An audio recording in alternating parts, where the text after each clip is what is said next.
Hermanos, muy buenas tardes, Dios les bendiga, sea usted bienvenido a otro espacio de Fundamentos de la Fe. Recuerde que en Ministerios Voz que Clama tenemos un compromiso con la palabra del Señor. Sea usted bienvenido, sea usted bienvenida, por favor conéctese, comparta con algunas de sus conocidos. Nosotros también vamos a compartir. Hoy estamos con un maravilloso tema, estamos estudiando en la lección 4 de Fundamentos de la Fe, la persona de Cristo, y hoy vamos a ver un tema fundamental, importante, que nos va a ayudar en la comprensión de la persona de Cristo, que es la preexistencia de Cristo.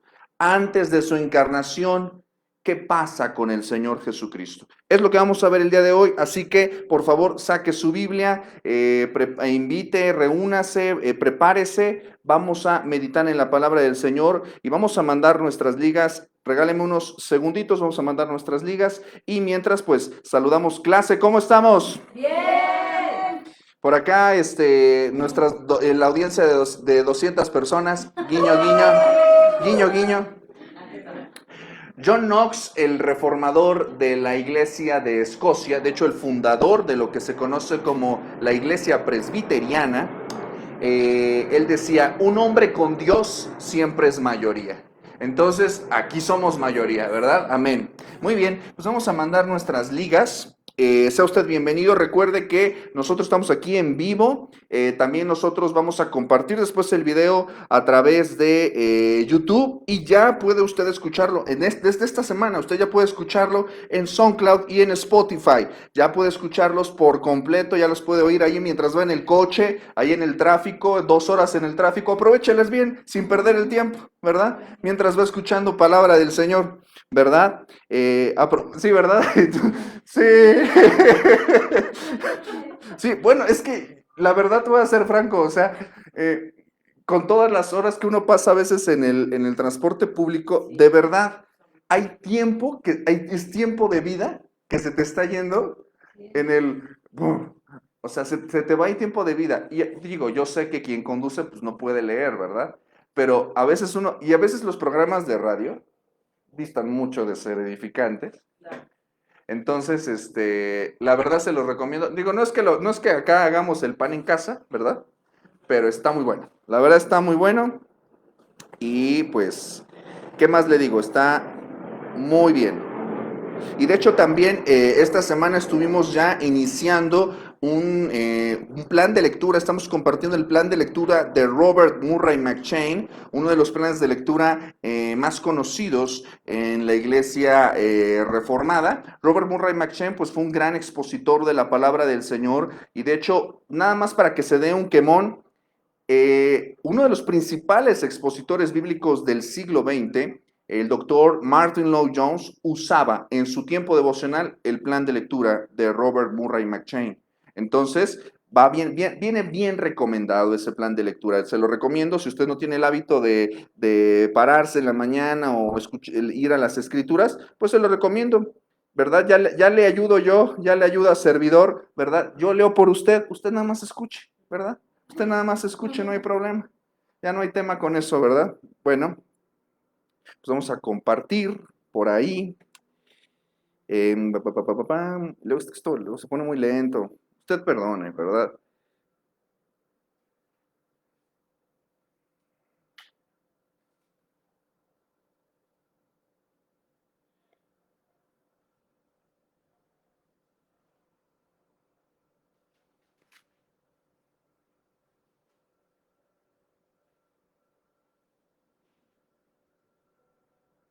Sí se está escuchando bien, ¿verdad? ¿No hay tema? Sí, eso. Sí, porque luego errores de práctica y luego termino ahí hablando 5 minutos y nada. No, no, no, no, no. Esos detallitos técnicos son los que hay que pulir. Y bueno, pues muchas gracias por sus oraciones. De hecho, nosotros estuvimos, gracias a Dios, El pasado fin de semana estuvimos acompañando a nuestros hermanos, gracias, saludamos también a nuestro hermano Gerardo Portillo, a nuestro hermano Fernando Paulín, que nos recibieron allá en las congregaciones de San Sebastián, del Capulín, de la Iglesia Metodista, el Divino Salvador, el Divino Redentor. Estuvimos allá en Hidalgo, precioso lugar, tierra bendita de Dios, ¿verdad? Allá baja la nube cada fin de semana y bueno, pues un placer compartir tiempo del Señor con mis hermanos. Creo que hay alguien por allá haciéndome señas allá abajito. Si alguien me puede apoyar, muchísimas gracias. Muchísimas gracias. Es que aquí veo las manitas. Y pues bueno, muchas gracias por la invitación, fue de gran bendición y espero que haya sido también de bendición para ustedes. Fuerte abrazo a toda la iglesia y a mis hermanos, bendiciones. Vamos al texto bíblico, ¿qué le parece? Vamos a la carta a los Hebreos, capítulo 1, y vamos a leer del versículo 1 al versículo 5. La carta a los Hebreos, capítulo 1, versículos del 1 al 5. Le vamos a dar lectura y posteriormente vamos a dedicarnos en oración. Vaya que necesitamos hoy la oración porque vamos a entrar en terrenos impresionantes, en terrenos eternos, en terrenos celestiales. Dice así la palabra de nuestro Señor. Dios, habiendo hablado muchas veces y de muchas maneras en otro tiempo a los padres por los profetas, en estos postreros días nos ha hablado por el Hijo, a quien constituyó heredero de todo y por quien asimismo hizo el universo, el cual, siendo el resplandor de su gloria y la imagen misma de su sustancia, y quien sustenta todas las cosas con la palabra de su poder, habiendo efectuado la purificación de nuestros pecados por medio de sí mismo, se sentó a la diestra de la majestad en las alturas, hecho tanto superior a los ángeles, cuanto heredó más excelente nombre que ellos. Porque ¿a cuál de los ángeles dijo Dios jamás, mi hijo eres tú, yo te he engendrado hoy? Y otra vez, yo seré a él padre y él me será a mí hijo. Vamos a orar. Bendito Padre Celestial, en el nombre de Jesús te damos gracias porque una semana más nos permites el placer, la dicha, el deleite de reunirnos, de congregarnos, de transmitir, de estar en torno a tu palabra, sea que estemos de manera presencial, lo cual es un deleite, y sea que estemos, Señor, a la distancia, lo cual también es una bendición. Señor, yo ruego que de la manera que sea, Señor, tú alcances a cada uno de tus hijos y le hables de manera personal y le impactes con la verdad eterna de tu persona, pero sobre todo, más que lo que nosotros podremos desear o necesitar, rogamos que tú seas glorificado. En la medida en la que nosotros, Señor, te conozcamos más, podremos adorarte mejor, servirte mejor y vivir de una manera que apunte a tu gloria. Eso es nuestro anhelo, ese es nuestro deseo. Nosotros no lo podemos hacer por nuestros medios. Por esa razón, Señor, este tema que vamos a tratar hoy pisa terrenos, Señor, tú lo sabes, terrenos incomprensibles, terrenos que escapan a veces de nuestra total comprensión. Vamos a entrar literalmente a las puertas de la eternidad y te ruego que nos permitas accesar. Te ruego que nos permitas meditar, discernir, y lo que debe quedar en misterio, que quede en misterio, y lo que deba ser revelado, que sea revelado. Señor, glorifícate en esta transmisión, ayúdame a mí, asísteme, Señor, en mis pobrezas, en mis flaquezas, para poder ser un expositor fiel. Quédate con nosotros y quédate con aquellos que han de escuchar este mensaje el día de hoy en las posteriores reproducciones, Señor. Bendice a tu iglesia y bendice a todos aquellos, Señor, que quieran. Abre puertas, Señor. Nosotros estamos sembrando la semilla, Señor. Ruego que tú la hagas caer en buena tierra, germinar y producir para tu gloria. Nos ponemos en tus manos en el nombre de Jesús y en su nombre decimos amén. Amén. Nuevamente sean todos y todas bienvenidos, bienvenidas. Y bueno, empezamos ahora a leer este primer capítulo, estos primeros 5 versículos de la carta a los hebreos. La semana pasada pues estuvimos dando una breve introducción, ¿verdad? Una breve mirada muy elemental, muy somera, ¿verdad? Acerca del Dios que se hizo hombre, ¿verdad? Estuvimos viendo elementos de su naturaleza humana. Vamos a ver un poquito de esto más a detalle. Eso nada más fue como pues ¿cómo le llaman por ahí en gastronomía? Pues es una entrada, ¿verdad? Es como pues abrir boca, ¿verdad? Para que usted se vaya antojando lo que vamos a ver. Y, y definitivamente a la hora de tratar acerca de la persona de Cristo, estamos entrando en terrenos que nuestra mente se ve en una posición de debilidad. Porque cuando hablamos de Cristo es difícil, pero a la vez es sencillo. Es difícil porque estamos tratando de una persona magnífica, una persona que escapa a los cánones, no la puedes encerrar. Nuestro Señor Jesucristo es Dios, nuestro Señor Jesucristo fue hombre. La realidad es que esas dos naturalezas nos asombran, nos encantan, pero también nos confunden a veces. Y, y ciertamente el de estudio al que nos estamos nosotros acercando corresponde al espacio de la teología mejor conocido como la cristología, es decir, el estudio de la persona y la obra de Cristo. Lo dijimos la semana pasada. Y la cristología esencialmente se divide en dos ramas, que es el estudio de la persona y el estudio de la obra de Cristo. Básicamente en eso consiste la cristología, pero es nada más Lewis Sperry Chafer, en su teología sistemática, pues nada más prácticamente le dirige un tomo, prácticamente. O sea, estamos hablando de que hay mucho que hablar, ¿verdad? Cuando hablamos de Cristo hay mucho que hablar y todavía hay mucho que faltará por decir, porque la persona de Cristo es incansable, no se desgasta jamás, ¿verdad? Muy bien, pues vamos a ir paso por paso. También siéntase usted en la libertad, clase presencial, siéntase en la libertad de hacer preguntas. Siéntase usted también por allá que está, donde quiera que esté, siéntase en la libertad de hacer preguntas. Somos asistidos, gracias a Dios, por mi hermana Carla, que está llevando los comentarios, algunos puntos de la clase, así que usted puede participar y pues ya veremos cómo se le responde, ¿verdad? Por ahí. Muy bien. Cuando hablamos de preexistencia, ¿de qué cree usted que estamos hablando? Desde antes, ¿verdad?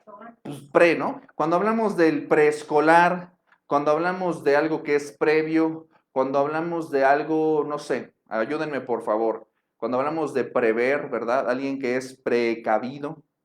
En fin, hablamos de algo que es antes, ¿verdad? Cuando usted encuentra el sufijo pre, pues usted está hablando de algo que es antes, ¿verdad?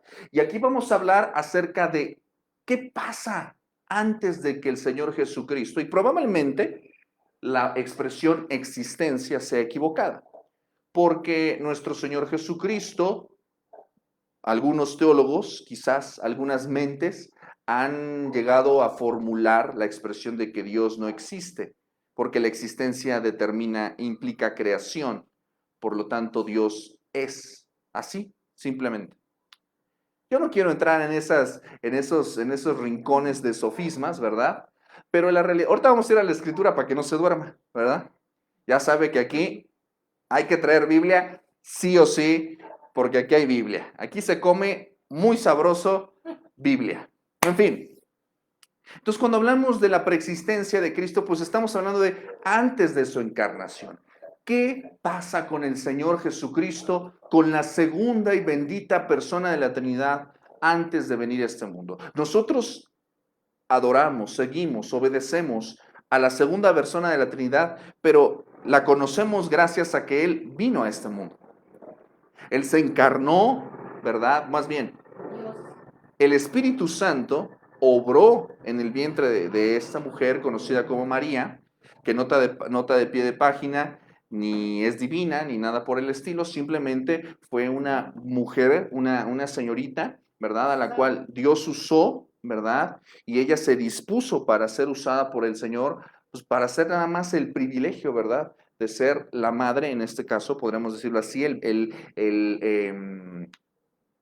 quiero usar una palabra no respetuosa, quizás cabría la expresión de decir una incubadora, podría ser algo así, ¿no? Me explico, como el vaso, Un vaso escogido. un vaso escogido, ¿verdad?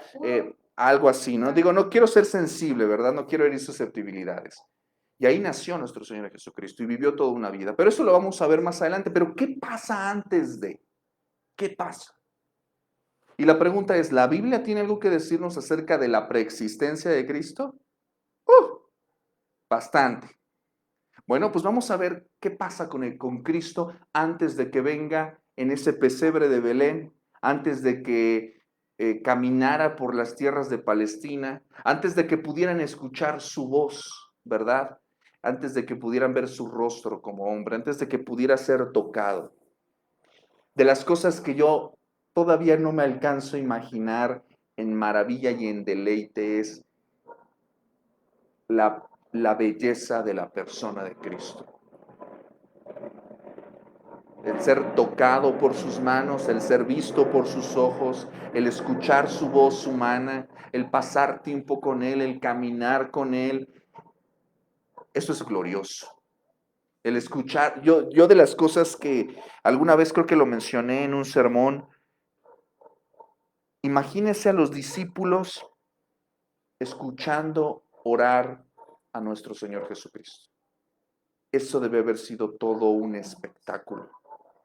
Y digo un espectáculo en el sentido de que el Señor no lo hacía para ser visto. De hecho, Él buscaba siempre ir en privado, ¿verdad? Él siempre tenía una comunión íntima. Pero nosotros tenemos el testimonio escrito de que sus discípulos escucharon orar a su maestro. Entonces, el Señor permitió eso, ¿verdad? No para ser aplaudidos, sino para que aprendiéramos cómo hacerlo, con qué actitud. Son de las cosas que yo todavía, y mientras estemos de este lado en la gloria y después nos vamos a sentar a los pies del Señor a decir, enséñame, maestro. Pero cuando vamos a pensar en qué pasa con Cristo antes del pesebre de Belén, antes de su humanidad, ¿cómo nos lo imaginamos? ¿Verdad? ¿Cómo lo podemos percibir? ¿Verdad? Quizás de una forma un poco espiritual, etérea. Pero ahí estuvo Cristo, siempre ha estado Cristo. Las Escrituras nos revelan con toda claridad que el Señor Jesucristo, la segunda persona de la Trinidad, existió antes de su encarnación. Una de las expresiones con las cuales el Nuevo Testamento le describe al Señor Jesucristo es como el primogénito. La expresión primogénito pues quiere decir que es el primero, ¿verdad? También otra expresión, por ejemplo, usada el unigénito, que de hecho el único que la utiliza es el apóstol Juan. En el griego la expresión unigénito quiere decir monógenes, es decir, el único hijo, unigénito, único hijo. Nosotros por la fe, dice Juan capítulo 1, versículo 12, somos hechos hijos, ¿verdad? Pero nosotros no somos hijos, vamos a decirlo así, naturales, nosotros somos hijos adoptados. Y ahorita vamos a hablar de eso. ¿Cristo fue hijo antes de la creación? Vamos a hablar también de eso. Bueno, antes de la creación, ¿dónde estaba Cristo? Vamos a mirar el texto bíblico. Hoy vamos a ver mucha Biblia, así que por favor manténgala abierta. Vamos a Juan capítulo 1, versículo 3. El texto es maravilloso y nos va a revelar cosas maravillosas acerca de Cristo. Dice el texto, Juan capítulo 1, versículo 3. Cristo en la creación, ¿dónde estaba? Bueno, Cristo estaba participando en la creación porque Él no es parte de la creación, Él es el creador. Dice el texto, Juan 1:3, todas las cosas por Él fueron hechas y sin Él nada de lo que ha sido hecho fue hecho. Es decir, Él es el agente vital, Él es la persona por la cual todo es posible. Vamos más adelante al versículo 10, dice el texto, en el mundo estaba y el mundo por Él, que dice, fue hecho, pero el mundo no le conoció. El mundo por Él fue hecho. Cuando nosotros vamos a ver ese tema también un poco más adelante en los oficios del Cristo preexistente. Vamos a ver que Cristo participa en la creación, ¿verdad? Génesis 1:27 dice, hagamos. Este verbo está conjugado de una manera plural, en tercera persona, ¿verdad? Yo no puedo decir yo, cuando yo hablo solo, ¿verdad? Porque luego a veces uno anda hablando solo, ¿verdad? Que anda uno medio lurias. Yo no, fíjese, para empezar yo hablo en primera persona, ¿verdad? Pero hablar en tercera persona del plural, pues estamos hablando de que hay más personas, ¿verdad? Cuando dice el texto hagamos, pues está implicando que hay más de una persona involucrada ahí, ¿verdad? Entonces Cristo está involucrado en el proceso de la creación. Primera los Corintios capítulo 8, versículo 6, dice lo siguiente. Para nosotros, sin embargo, solo hay un Dios, el Padre, del cual proceden todas las cosas, y nosotros somos para Él. Y un Señor, Jesucristo, por medio del cual, que dice, son todas las cosas, y nosotros por medio de Él. Vamos más adelante a la carta de Pablo a los Colosenses. Colosenses capítulo 1, versículos del 15 al 18. Este es un texto vital, ¿eh? Este es un texto vital si queremos comprender la persona de Cristo, la preeminencia de Cristo. Muy importante.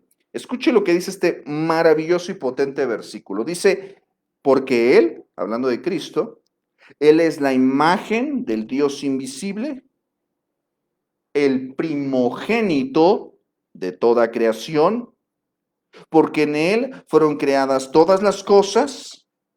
¿Qué son todas las cosas? Las que hay en los cielos, las que hay en la tierra, visibles, invisibles, sean tronos, sean dominios, sean principados, sean potestades. Todo fue creado por medio de Él y para Él. Es decir, ¿para qué fueron creadas las cosas? Lo mencionábamos en algún momento. Para Él. Son de Él. Y Él es el medio por el cual pudieron ser hechas. ¿Sí, más o menos ahí me capisca? Por eso dejé la ventana abierta para que nos dé airecito. O sea, Él es lo que hace posible la creación, pero de hecho, Él es la razón de la creación. ¿Me explicó? Entonces, al final de cuentas, todo está hecho para Él. Todo se trata de Él. Y Él es antes, fíjese lo que está diciendo, versículo 17, y Él es antes de todas las cosas, antes de la creación incluso, y todas las cosas en Él subsisten.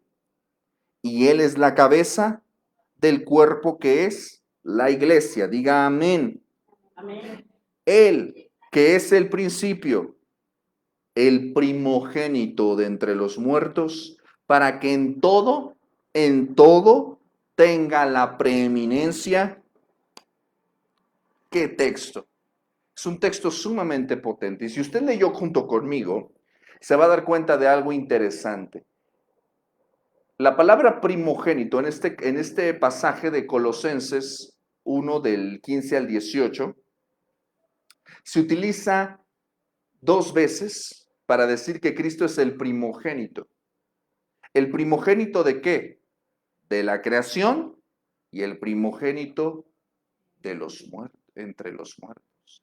Es decir, que Él es el primero de la creación y es el primero de la resurrección.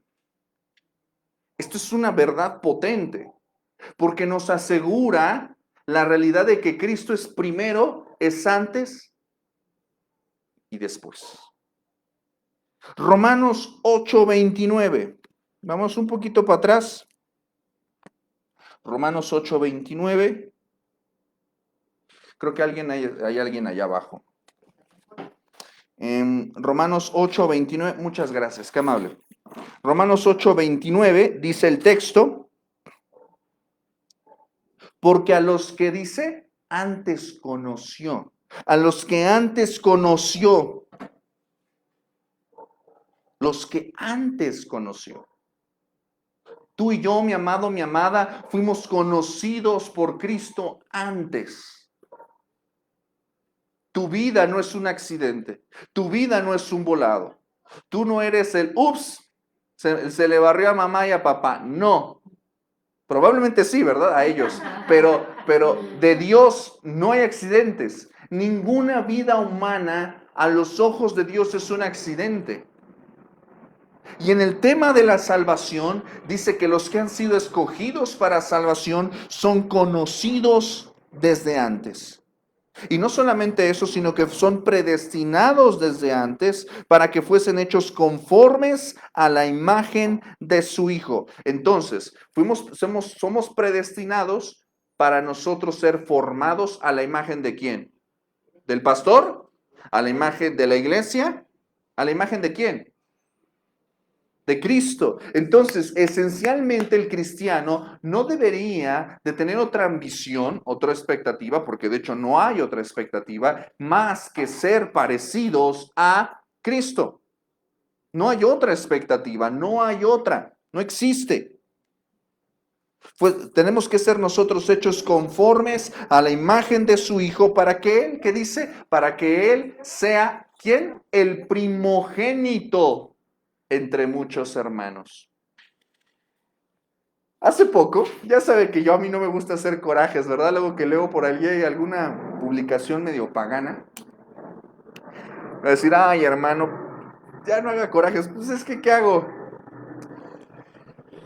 Estaba leyendo una revista, no voy a decir el nombre de la revista, porque es una revista de una iglesia histórica, es una revista de gran renombre, cristiana, bueno, al menos así se titula, ¿verdad? Escrito por personas pues que se supone que tienen ya tiempo en el ministerio. Y básicamente lo que decía es nuestro hermano mayor, y hablaba del fundador de esta iglesia, de este movimiento. Eso es una herejía. Porque nuestro hermano mayor no es Calvino, nuestro hermano mayor no es Lutero, nuestro hermano mayor no es Knox, nuestro hermano mayor no es Wesley, nuestro hermano mayor no es, no sé, el que usted quiera. Pueden ser grandes hombres usados por Dios en el pasado, teólogos importantes, eruditos, egregios, lo que usted quiera y mande, pero nuestro hermano mayor es Jesucristo. Es el modelo que el Padre nos ha dejado. Mijos, sigan a su hermano mayor. Dice el texto de Hebreos que Él no se avergüenza de llamarse nuestro hermano. Amén. Nada más y nada menos. Él es nuestro hermano. Y estamos hablando de una persona. ¿Qué persona? Y Él dice, tú eres mi hermano, tú eres mi hermana. ¡Wow!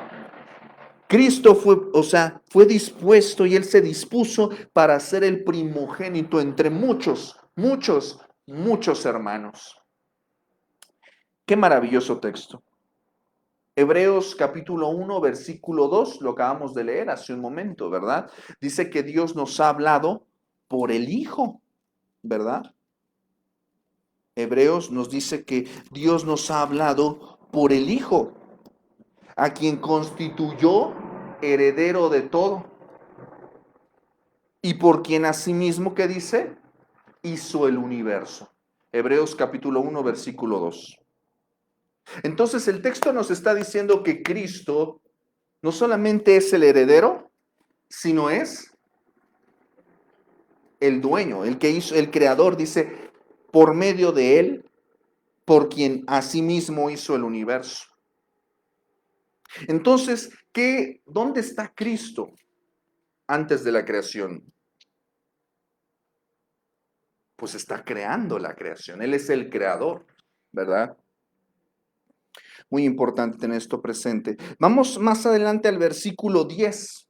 Hebreos capítulo 1, versículo 10 dice, y tú, oh Señor, en el principio fundaste la tierra y los cielos, ¿qué dice? son obra de tus manos. En el principio. Ahora, cuando está hablando de en el principio, porque también, por ejemplo, Génesis dice en el principio, ¿verdad? Ciertamente podremos pensar que está hablando a partir de la creación, pero está hablando de que Cristo ya es desde antes, ¿verdad? Él fundó. Entonces hubo alguien pensando, hubo alguien creando en el principio, ¿verdad? Cristo es antes en la eternidad. Ahí estaba desde antes. Desde antes estaba en la eternidad. Cristo fue, es y será eterno. Lo dijimos incluso la semana pasada. Estuvimos viendo, ¿verdad? En las últimas semanas los atributos de Dios y dijimos que todos los atributos de Dios caben en la persona de Cristo. Todos caben en la persona de Cristo. Su naturaleza, su existencia y su gloria son eternos. Juan 1:1, ¿qué nos dice? Ese versículo usted lo debe saber. Cierra su Biblia, lo conoce. En el principio, el verbo, y el verbo era con Dios, y el verbo era Dios. Ese lo sabe, lo conoce. En el principio era el verbo, y el verbo era con Dios, y el verbo era Dios. En ese solo versículo hay una dinamita teológica que nos habla de la eternidad de Dios. Juan, dijimos que tiene el propósito de mostrarnos a quién, a Jesús como el Hijo de Dios. Entonces, nada más esa introducción nos está diciendo en el principio, es decir, antes de que fuera antes de que existiera la tierra, en el principio, ¿verdad? Era el verbo. Era, o sea, ya era el verbo. La expresión usada aquí en el griego significa logos, que es decir, la palabra. Entonces, cuando hablamos de la palabra de Dios, estamos hablando de Cristo mismo. Cristo es la palabra, Cristo es el logos, Cristo es la expresión por la cual todo es posible. Lo mencionábamos incluso también la semana pasada. Si usted quita el verbo de una oración, usted no puede hablar, usted no puede conjugar. Y los verbos son expresiones, ay Dios, por favor, ayúdame, mi primaria. Son expresiones potentes porque si los verbos se pueden conjugar, al menos en nuestro maravilloso y bendito idioma, se pueden conjugar de todas las formas imaginables, habidas y por haber. Se pueden hacer verbos de lo que usted se quiera. Incluso en la Real Academia de la Lengua Española ya existe el verbo cantinflear. Yo cantinfleo, usted cantinflea, nosotros cantinfleamos, cantinflearían, ¿verdad? Cantinfleando en gerundios, como usted gusta y mande, ¿verdad? Nuestro idioma es una chulada. Yo no sé por qué tanto le hacen caravanas al inglés, ¿verdad? De hecho, les cuesta más trabajo a ellos aprender nuestro idioma que a nosotros el suyo. Listo, ya lo dije. Probablemente por esa razón nunca va a Estados Unidos. Muy bien. Entonces, en este sentido, estamos hablando de que Cristo es el verbo, es el poder mismo de Dios, es la palabra de Dios, es Dios hablando y haciendo posible todas las cosas. Dice que Él sustenta todas las cosas ¿con qué? Con la palabra de su poder. Él dijo, hágase la luz, fue hecha la luz. Él no necesita sudar, solamente su palabra. Y cuando hablamos de su palabra, cuando vemos a Génesis y dice, Dios habló, está hablando del verbo, del logos. Entonces, ¿quién estaba presente ahí? Cristo, antes de todas las cosas. Increíble, increíble esto. Juan capítulo 17, versículos 5 y 24. Vamos a ver en esta gran oración, la oración sumo sacerdotal de Cristo, la oración de Cristo en el huerto de Getsemaní, esta oración en la cual Él estaba en comunicación con el Padre antes de proceder a su crucifixión, a su sacrificio, a su agonía. Él estaba encomendando a sus discípulos en las manos del Padre, estaba rogando la guía del Espíritu. Juan capítulo 17, versículo 5 va a decir lo siguiente. Preste atención. El Señor Jesús está hablando aquí, está orando y dice, ahora pues, Padre, glorifícame tú al lado tuyo. Wow, esto es increíble. Primero se dirige a Él como Padre, porque eso es lo que es. Dos, le dice, glorifícame tú, porque el Señor Jesucristo no se glorificó a sí mismo. Tres, dice, glorifícame tú, ¿qué dice? Al lado tuyo. al lado tuyo, o sea, aquí, no abajo, no más arriba, aquí, al lado tuyo. ¿Dónde? ¿De qué manera? Dice, con aquella gloria, con aquella gloria, con aquel doxas, con aquel kabod, con aquel shekinah, con aquella gloria. ¿Puede notar la nostalgia? La nostalgia eterna. Glorifícame, Padre, con aquella gloria que tuve contigo antes que el mundo fuese. ¡Wow! ¡Está increíble! Señor, vuelve a ponerme, una vez que haya terminado todo esto, al lugar de donde venía, de donde vine, del cual me despojé. Vuélveme a ponerme ahí, por favor. Pero ponme tú, yo no me puedo poner ahí yo solo. Glorifícame tú al lado tuyo, con aquella gloria que tuve contigo antes que el mundo fuese. ¡Qué oración! Vaya usted al versículo 24. Nuevamente está orando el Señor Jesús. Dice, Padre, aquellos que me has dado, quiero que donde yo estoy, también ellos estén conmigo. Breve pausa. Nuevamente se dirige a él como Padre, porque eso es lo que es Pater. Dice aquellos que me has dado. No está diciendo que todos, dice aquellos que me has dado. ¿Por qué? Porque los que son de Cristo fueron dados por el Padre a Cristo. Juan capítulo 6 dice que nadie viene al Padre si no es porque el Padre se los da. ¿Verdad? Los que son escogidos para salvación, los que han sido salvados por la gracia de Dios, son entregados por el Padre a Cristo. Nadie puede ir a Cristo si no es porque el Padre se los entrega a Cristo. Por eso esta expresión es potente, hablando de sus discípulos, hablando de su iglesia. Padre, aquellos que me has dado. Y cuando dice dado, significa que nosotros le pertenecemos. Y la oración que Cristo dice acerca de nosotros, esto nos involucra a nosotros. Dice, quiero que donde yo estoy, ellos también estén conmigo. Quiero que estén ahí conmigo. ¿Con qué propósito? Dice el texto, para que vean mi gloria que me has dado, porque me has amado desde antes de la fundación del mundo. Usted y yo, un día, veremos al Señor en su gloria. Y veremos al Señor en su gloria eterna, en aquella gloria que tuvo desde antes de la fundación del mundo. Le veremos. Le veremos. Y nosotros compartiremos, desde luego en una proporción infinitamente menor, pero compartiremos la maravillosa gloria de Cristo. Antes de la fundación del mundo, antes de la fundación del mundo. ¿Puede verlo? Solito, podría basar todo en esto. Está ahí muy claro, son versículos muy potentes. Hebreos capítulo 1, versículos del 10 al 12. Vamos a estar mucho en estos pasajes, Juan, Hebreos, vamos a estar mucho en estos pasajes, así que no los pierda. Hebreos capítulo 1, versículo 10 al 12. Dice, tú, oh Señor, en el principio fundaste la tierra y los cielos son obra de tus manos. Está hablando acerca de esta eternidad y de la participación de Cristo en la creación.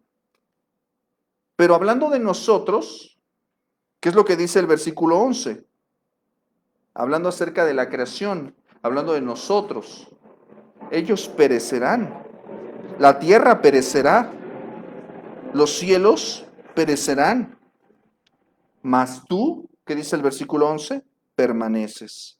Todos ellos se envejecerán como una vestidura, como un vestido los envolverás y serán mudados, pero tú eres el mismo y tus años no acabarán. Déjeme decirle, para que usted sepa, en este sentido entra en contexto, los textos que más citan el Antiguo Testamento en el Nuevo Testamento es el Evangelio según San Mateo, porque obviamente el objetivo de Mateo es presentarle a los judíos a Cristo como el Mesías prometido. Entonces, obviamente, ¿con qué base lo iban a hacer? Con el Antiguo Testamento. Y otro texto que utiliza mucho referencias del Antiguo Testamento es la carta a los Hebreos. Lo haría también Apocalipsis, pero de hecho son los que contienen más referencias al Antiguo Testamento. Entonces, la carta a los Hebreos que está escrita, de hecho, dicho sea de paso, está escrito en el contexto del año 70 después de Cristo, cuando los judíos son dispersados por el mundo conocido porque los romanos destruyeron el templo de Jerusalén, destruyeron Palestina en el año 70 después de Cristo. Se cumplió la profecía del Señor Jesucristo de que no quedaría piedra sobre piedra del templo de Jerusalén, de que la ciudad sería destruida. Se cumplió. Entonces la carta a los Hebreos forma parte de la sección conocida como las cartas generales, las cartas universales o católicos. Católico significa universal. Entonces, esta carta está haciendo muchas referencias al texto del Antiguo Testamento. Y este pasaje que estamos leyendo corresponde al texto del Salmo 102, versículos 25 al 27. Acompáñeme para comprobarlo. Esto es muy bueno porque cuando nos damos cuenta de las referencias bíblicas, nos damos cuenta de que la Biblia se comprueba a sí misma.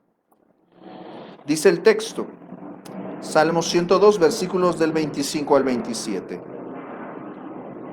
Desde el principio, tú fundaste la tierra y los cielos son obra de tus manos. Ellos perecerán, mas tú permanecerás. Y todos ellos con una vestidura se envejecerán, como un vestido los mudarás y serán mudados, pero tú eres el mismo y tus años no se acabarán. Cristo es de antes de la eternidad. Todo lo creado va a destruirse, va a dejar de ser, pero Cristo no va a dejar de ser. Eso dentro de los atributos de Dios, ¿qué es? ¿A qué corresponde? Lo vimos. ¿Quién? ¿Quién? Por favor. Por favor. De los atributos de Dios.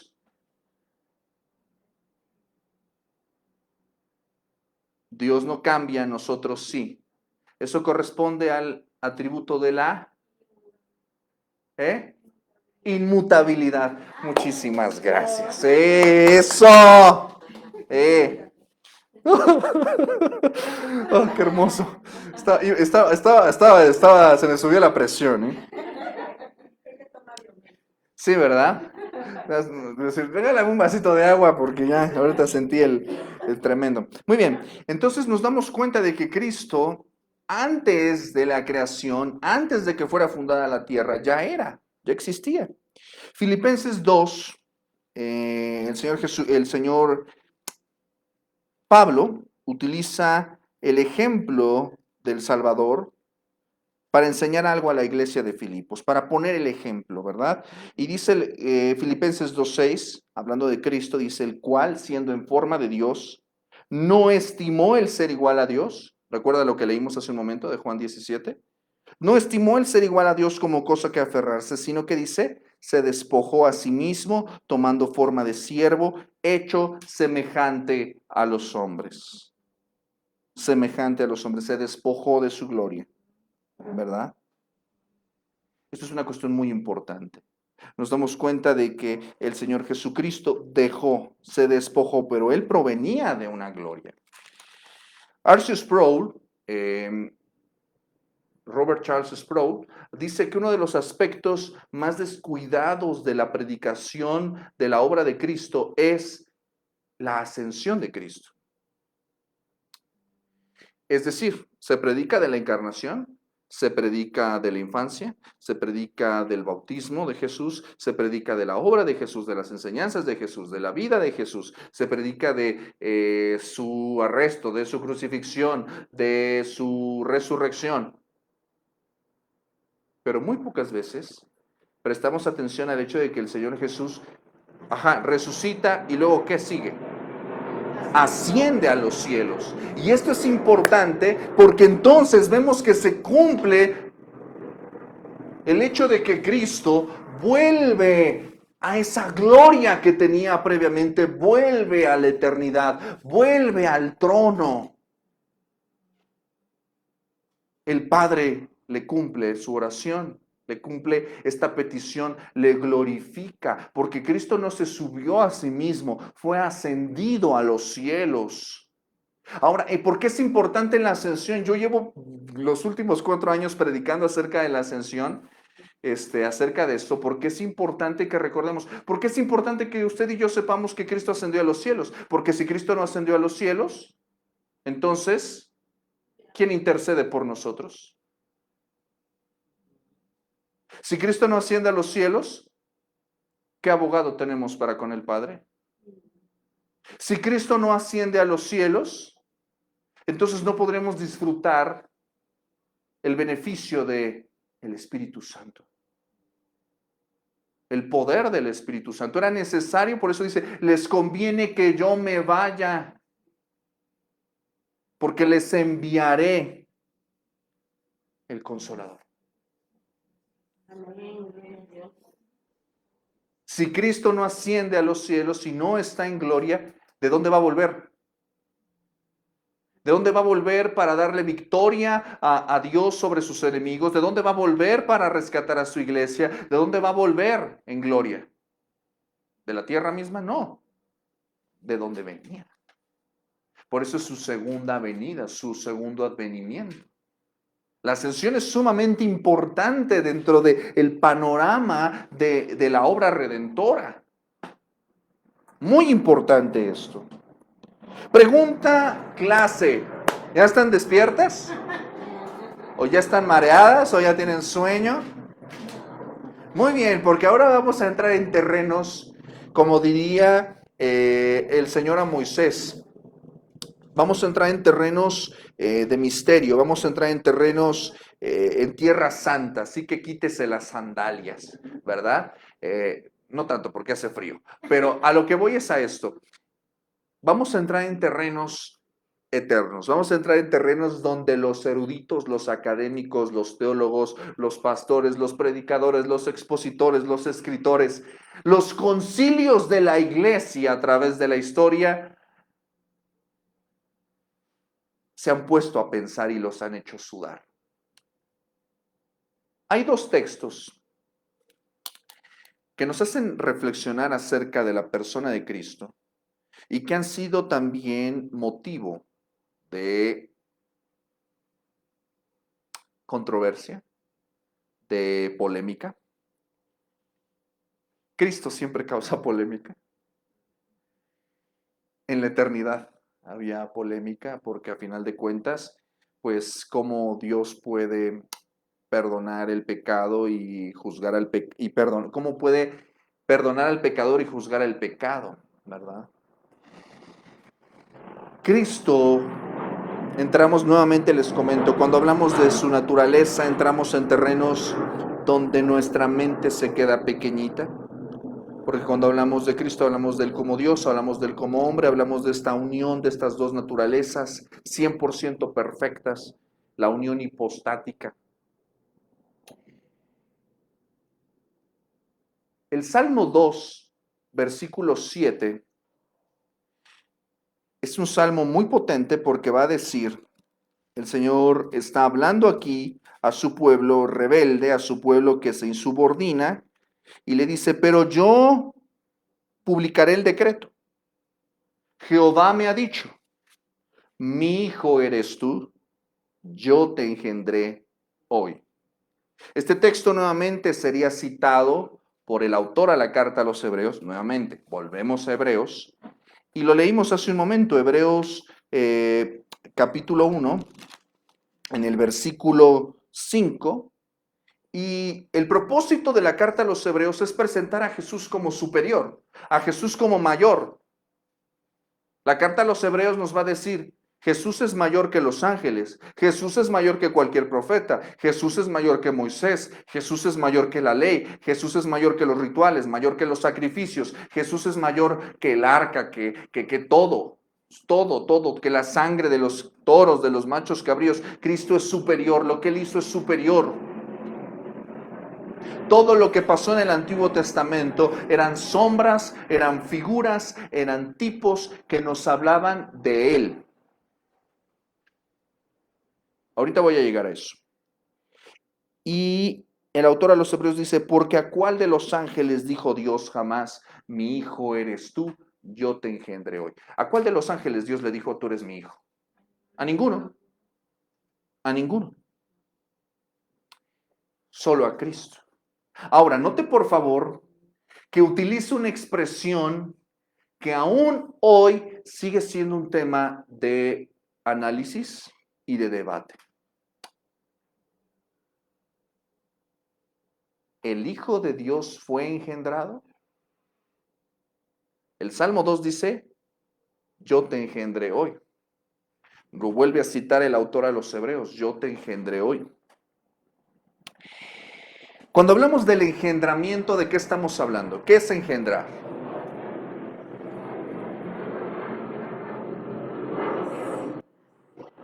Pues es la acción, ¿verdad? De la concepción, ¿verdad? Es la acción de traer a alguien al mundo, ¿verdad? De la procreación, ¿ok? Esto puesto a los teólogos a través de varios años, de los siglos de la historia de la iglesia en reflexión, porque al decir la expresión, al decir engendrado o engendramiento, entonces, ¿qué pasa con la eternidad de Cristo? Porque obviamente si fue engendrado implica que hubo un principio para él, ¿verdad? Eso es lo que la expresión... preste mucha atención porque al rato no quiero que me anden ahí echando habladas. Estoy hablando con mucho cuidado, estoy pensando mucho lo que digo. La expresión es complicada, nos pone en complicaciones porque en sí misma pues involucra algo carnal y sobre todo involucra el hecho de que el hijo probablemente, es lo que, si pensamos de esa manera, estamos hablando hipotéticamente, fue engendrado. Entonces, por lo tanto, probablemente estaríamos pensando que no es eterno.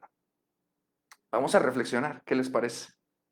Vamos a reflexionar acerca de esto. Y vamos a reflexionar en los caminos que ya fueron también abiertos, ¿verdad? Nosotros no vamos a inventarnos una teología nueva. La Biblia habla por sí misma, ¿verdad? Y hay dos planteamientos de pensamiento acerca de esto cuando hablamos de la preexistencia de Cristo.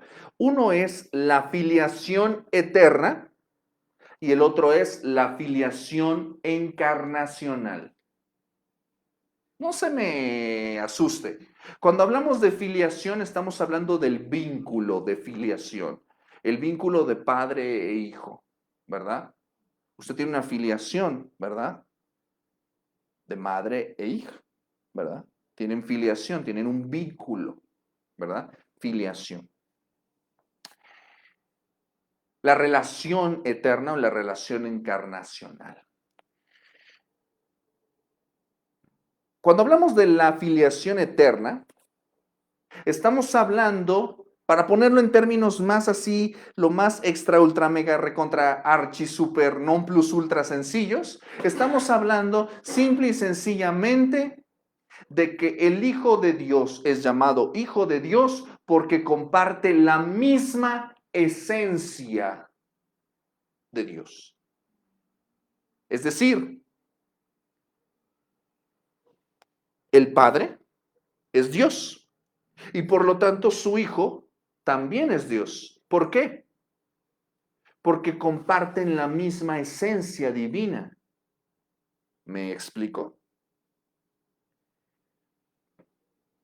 Cuando utiliza la expresión engendrado, Está hablando de que comparte su esencia. Una de las cosas que nos reprochan o nos intentan cuestionar los testigos de Jehová, dicen que nosotros tenemos tres dioses en la Trinidad, Padre, Hijo y Espíritu Santo, lo cual es un error, porque la Trinidad se manifiesta como un solo Dios manifestado en tres personas, un solo Dios manifestado en tres personas. Vuelvo a repetir, un solo Dios manifestado en tres personas. Y nosotros los conocemos como el Padre, como el Hijo y como el Espíritu Santo, no porque alguien se los inventó, sino porque en esa misma sucesión fueron apareciendo en la revelación bíblica. En la revelación bíblica, cuando usted abre las Escrituras, ¿a quién conocemos primero? Al Padre, es decir, a Jehová o al Yahvé, ¿verdad? Como dicen algunas traducciones. Posteriormente, después, ¿a quién conocemos? Al Hijo. Y vamos conociendo más plenamente en la revelación bíblica al Espíritu Santo. Deuteronomio capítulo 6 hace una declaración importante que se conoce como la oración más sagrada del judaísmo, que es el Shema Israel. Oye Israel, Jehová nuestro Dios, Jehová uno es. No hay problema. Nuestro Dios es uno. Pero cuando hablamos de uno, no estamos hablando solamente de uno en una cuestión de cantidad, sino uno en esencia. En esencia.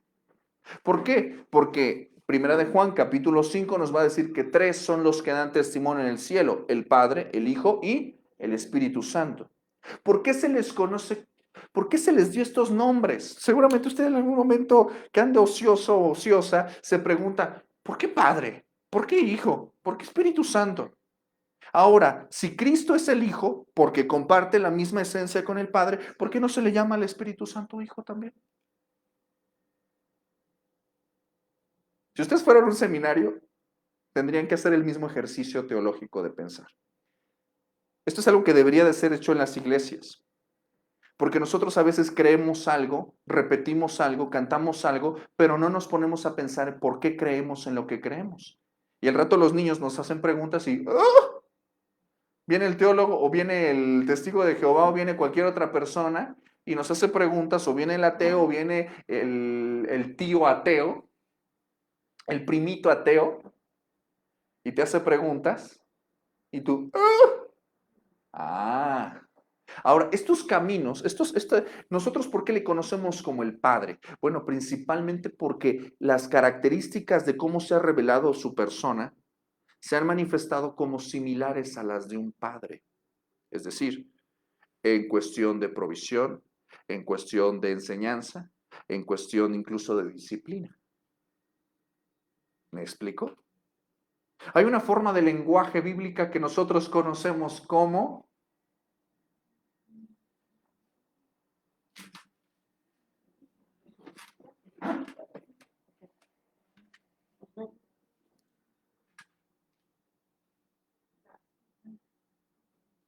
¿cómo? Es un lenguaje antropomórfico. Es decir, el lenguaje bíblico nos ayuda porque pues nosotros pues acá de este lado pues nos tienen que hablar en manzanas, ¿verdad? Nos tienen que decir las cosas pues lo más facilito que se pueda para que lo podamos entender. Entonces, como Dios es eterno, como Dios es espíritu, bueno, para tratar de entenderlo pues se nos habla como Padre. Entonces nosotros lo vemos en la revelación bíblica, vemos a Dios como Padre por estas características, pero también vemos a Dios como Hijo. ¿Por qué como Hijo? Bueno, principalmente, dice la filiación eterna, porque comparte la misma esencia con el Padre. Así es y así funciona. Tu hijo comparte, tus hijos comparten tu esencia, ¿me explico? Son parte de ti, ¿me explico? Ahora, si usted revisa el Génesis, Dios así lo hizo todo. Dice que dio animales en el mar, en la tierra, dio las semillas y dijo que se reprodujeran, que fructificaran, ¿según qué? Según su especie. Es decir, Pues un pez no puede convertirse después en una manzana, ¿verdad? Incluso el Señor Jesús hablaría de esto en un términos espirituales, diría, el fruto, por sus frutos, los conoceréis. Si tú quieres conocer el origen o la especie, tienes que ver el fruto, el resultado. En el juicio de las naciones, dice el Evangelio según San Mateo, capítulo 25, va a hablar acerca del juicio de las naciones y dice que va a separar a las ovejas de los cabritos y va a juzgarlos por sus obras. Pero Él no los separa por sus obras, sino los separa por su naturaleza. Ergo, ¿qué significa esto? Bueno, principalmente que nosotros hacemos lo que nuestra naturaleza nos dicta. Por eso los que no han nacido de nuevo no pueden entender los asuntos de Dios, no pueden obedecer la voz del Espíritu, no pueden. ¿Por qué? Porque es su naturaleza. Pero cuando hablamos de la naturaleza de Dios, estamos hablando en su filiación eterna, que Él es Dios. Él es el Hijo de Dios, ¿por qué? Porque Él comparte la misma esencia divina, eterna. Ahora, cuando hablamos de la filiación encarnacional, ¿qué cree que significa? ¿Qué piensa usted en esta expresión? Bueno, pues está hablando de su encarnación, ¿verdad? Del hecho de que en algún momento en la historia, el Señor Jesús, Dios, el Padre, decidieron en la eternidad que en un momento en particular vendría el Señor Jesús a encarnarse en esta tierra. ¿Evidencias de esto? Bastantes. Por ejemplo, podemos ver la evidencia de esta filiación encarnacional. Da por sentado que las escrituras utilizan esta terminología padre e hijo. Nuevamente volvemos a hablar en un lenguaje antropomórfico, ¿ok? Utilizamos estos tecnicismos, pero usted ya sabe qué significan. Ahora, ¿eso qué significa? Que cuando las genealogías, vamos a las genealogías, ¿de qué nos habla? La genealogía, ¿qué propósito tiene? Mostrarnos de dónde vienes, ¿no? Por ejemplo, desde su nacimiento se nos habla de que Jesús viene de un origen especial, ¿verdad? Marcos capítulo 1, versículo 1, por ejemplo, nos dice lo siguiente.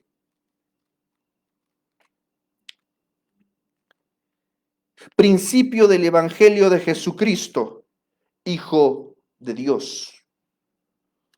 Lucas 1:32. Dice el texto. Este será grande y será llamado Hijo del Altísimo, y el Señor Dios le dará el trono de David, su padre. Vamos a ver también en el versículo 35, más adelante dice, respondiendo el ángel le dijo, el Espíritu Santo vendrá sobre ti y el poder del Altísimo te cubrirá con su sombra, por lo cual también el santo ser que nacerá será llamado Hijo de Dios. Vemos la confirmación a través de toda la vida de nuestro Señor Jesucristo de quién es Él. El Padre constantemente está reafirmando quién es la persona de Cristo. En el bautismo, Mateo capítulo 3, versículo 17, dice lo siguiente.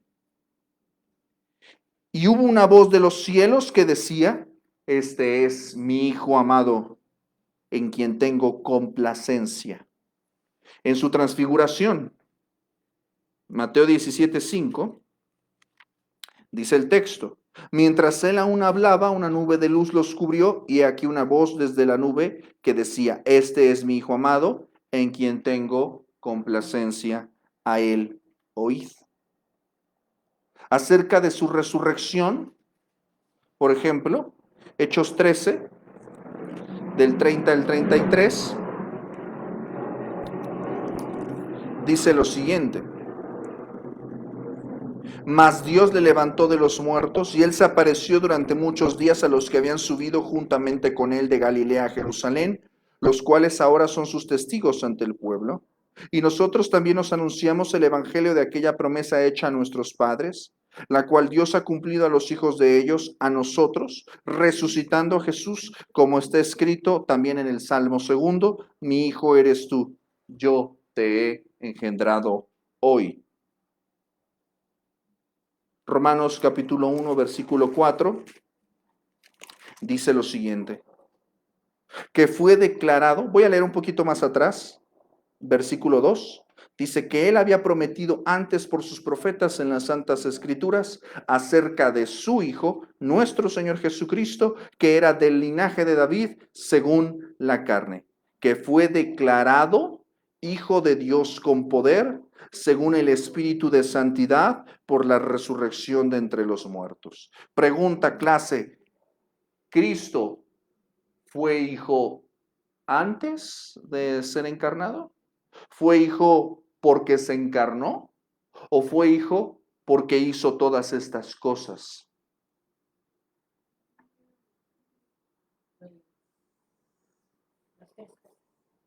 ¿Ok? ¿Por qué las tres cosas? Porque fue desde antes, después y sí. Eso es, o sea, es importante que reflexionemos en esto, porque ¿qué es lo que lo hace hijo? Lo hace hijo, Bueno, no lo engendró en el sentido de que haya habido una concepción humana, carnal, o que haya habido un vínculo para crear. O sea, Cristo no fue creado. No hay un testimonio bíblico que nos hable de eso. La expresión engendrado está utilizando una expresión antropomórfica para hablarnos de que Jesús es exactamente lo mismo que el Padre, que Dios. Dos, utiliza la expresión engendrado para decirnos que también al decir que es el Hijo de Dios, voy a ponerlo de este modo. Si yo tengo una empresa, si yo tuviera un negocio, del que sea, no sé, y en un Dios mediante, mi hijo o mi hija lo hereda. lo heredan, porque yo se lo doy, las personas que trabajen conmigo, obviamente por nosotros tenemos esta cuestión, o sea, usted ve al hijo del dueño y pues lo trata como el dueño. ¿Por qué? Porque es el hijo del dueño. ¿Me explico? Sí. Es decir, porque proviene de él y porque pues de él también son todas las cosas. ¿Me explico? Es exactamente el mismo principio. Él comparte su naturaleza divina, es Dios y todo se hizo por él. Él es el heredero. A él le pertenecen todas las cosas. Él es el hijo del dueño. Y por lo tanto, si se meten con el hijo, se meten con el padre. Dicho sea de paso, ¿verdad? Entonces, a veces los teólogos se pasan de lanza. ¿No? A veces como que le dan muchas vueltas a la cosa. Yo lo leo a veces en complicadísimo para explicarlo en facilísimo, ¿verdad? Pero el punto es que usted también le piense tantito. ¿Por qué? Porque es importante que usted sepa por qué es esto así, ¿verdad? Entonces, esto incluso lo discutieron también en el primer concilio de Constantinopla. Y empezaron a pensar, porque uno de los primeros ataques que sufrió la iglesia en los primeros siglos fue acerca de, oye, ¿Jesús es Dios? ¿Jesús fue hombre? ¿Que en qué parte? ¿Cuánto fue? Y empezaron a pensar, ¿verdad? Empezaron a pensar, y sobre todo porque empezó a haber ataques, ¿verdad? Movimientos heréticos que empezaron a cuestionar, que empezaron a decir cosas extrañas, sobre todo porque se empezaron a apartar de la escritura, del testimonio escritural. Recordemos que también, pues, el Nuevo Testamento empezó a tener su origen a partir del primer siglo. Entonces, en los primeros 100 años, no hubo un texto que fuera una base, ¿verdad? ¿Con qué predicaban? ¿Con qué cree que predicaba Pablo? ¿Con qué cree que predicaba Pedro? ¿Con qué cree que predicaban los apóstoles? ¿Con qué cree que predicaba el Señor Jesucristo? ¿Con qué texto? ¿Qué tenía él a la mano? ¿Con qué predicaba? ¿Con qué probaba? ¿Con qué Pablo probaba a los gentiles y a los judíos, ¿con qué probaba que Jesús era el Hijo de Dios? ¿Con qué texto?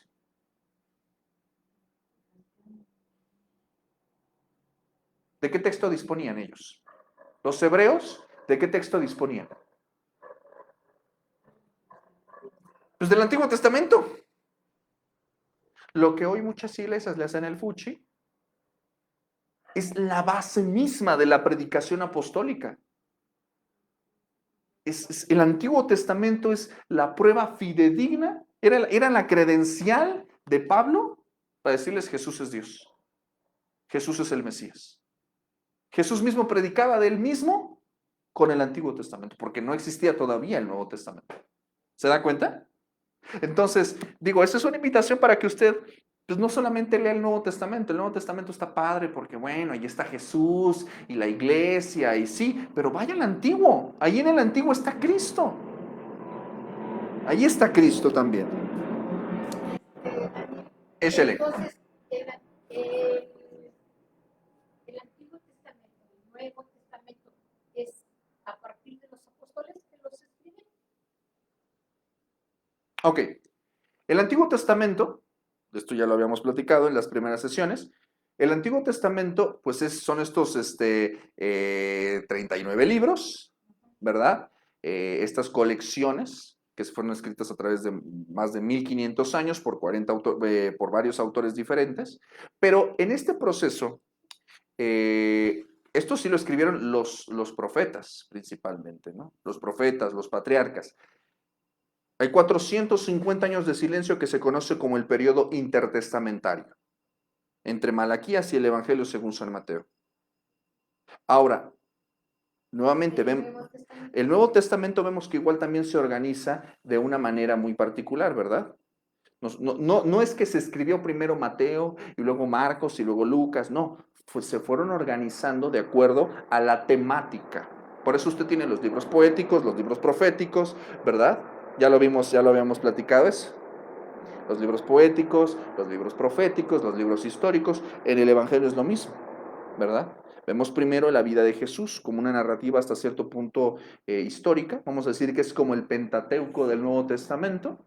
Y después vamos a ver la narrativa histórica, que son los Hechos de los Apóstoles, y después vamos a ver todo el progreso de lo que es la historia, la doctrina de la iglesia a través de las cartas paulinas, las cartas pastorales, las cartas universales, ¿verdad? Se organiza por temas. Y también tiene un libro de profecía que es Apocalipsis.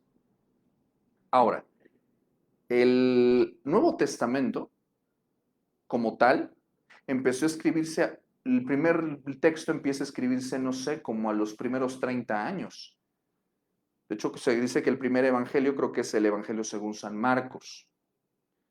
Entonces, vamos a ver el progreso de cómo se va escribiendo esto. De hecho, pues, por ejemplo, Apocalipsis se escribe por allá del año 90. O sea, ya en la colita del primer siglo, ya cuando Juan pues, ya es un viejito, ya con su tarjeta del INAPAM, ya allá en la isla de Patmos, pues ya andaba escribiendo Juan, ¿verdad? Pero ya había pasado mucho tiempo. Entonces nosotros empezamos a ver el Nuevo Testamento hasta el primer siglo. Por eso nuevamente insisto que el texto del Antiguo Testamento es importantísimo para nosotros, porque de ahí tomaron los apóstoles, de ahí el Señor Jesucristo habló de sí mismo y habló de todo lo que iba a hacer. ¿Está lista? Muy bien. Pues vamos a ver también, hablando acerca de esto, que el Señor Jesucristo, pues bueno, hablamos de que Él existía antes de la creación, pero la pregunta es, ¿qué hacía? Lo vimos incluso cuando hablamos de solo Cristo. ¿Cuáles son los 3 oficios de Cristo? Profeta, sacerdote y rey.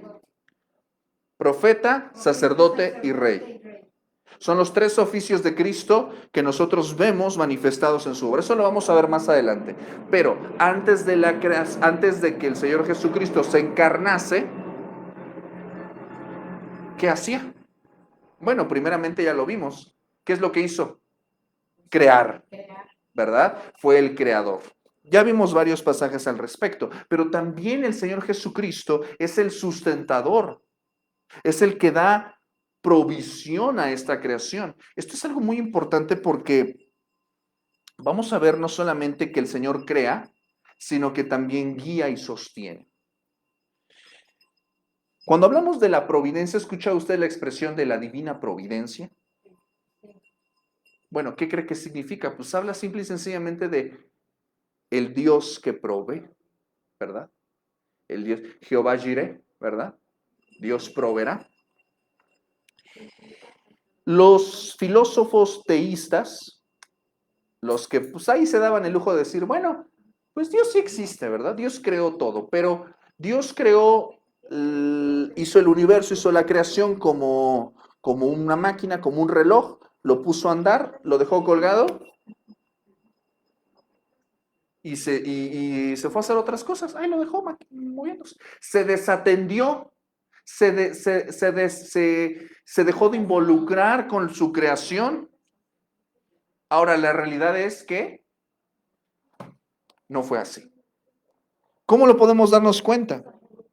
Pues nos damos cuenta de que el Señor Jesucristo se involucró en el proceso de la creación cuando dijo en Génesis 1:27, hagamos. O sea, estaba involucrado en lo que estaba haciendo, ¿verdad? También, por ejemplo, cuando se involucra de manera personal y directa, interviniendo en la historia. Tenemos un Dios que interviene en la historia, que no es indiferente a lo que pasa. Daniel 2, del 31 al 46. Ese es un texto que nos recuerda que Dios interviene.